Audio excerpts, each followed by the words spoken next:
Владата со закон повторно ќе ја зголемува минималната плата.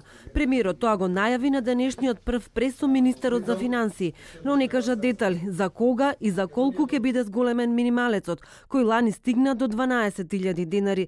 Стопанствениците се затечени, велат дека тоа тешко ќе биде издржливо, но владата ветува дека повторно ќе дава помош за компаниите. Заев е убеден дури и дека е достижно ветувањето на крајот на мандатот просечната плата да стигне до 500 евра. Со покачувањето на минималната плата и отварањето на спиралата гледавме каков ефект добивме. Тој ефект даваше своји резултати некаде до септември, но гледавме дека и после септември продолжи да расте трендот на покачувањето на платите.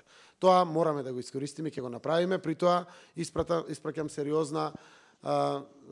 сериозно охрабрување до приватниот сектор, пред се до текстилот, кожарската индустрија, дека државата тоа ќе го прави и исто така со голем фокус на нивната одржливост на трудоинтензивните дејности во Македонија.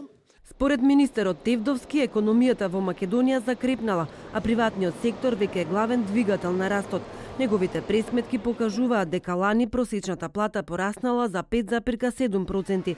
Растот на платите пак ја зголемува потрошувачката, која поттикнува поголема економска активност. Секогаш растеле некаде околу 1,9%, сега имаме тројно повисок раст. Секако дека почнавме од многу ниско ниво на плати, за нас е важно бидејќи мнозинството од граѓани живее од својот труд, живее од плати, нема доход од капитал или од друго, и ќе продолжиме ваков притисок да правиме. Притисок, но и поддршка за предпријатијата да отвараат подобри работни места, да инвестираат и за да практично животниот стандард на граѓаните доди напред. Владата ветува перспективи и економија која ќе функционира за секого. Стапката на невработеност за прв пат да се намали под 20%. Капиталните инвестиции ќе ги движи градбата на железницата на коридорот 6, патиштата, но и гасификацијата, која со години се ветува.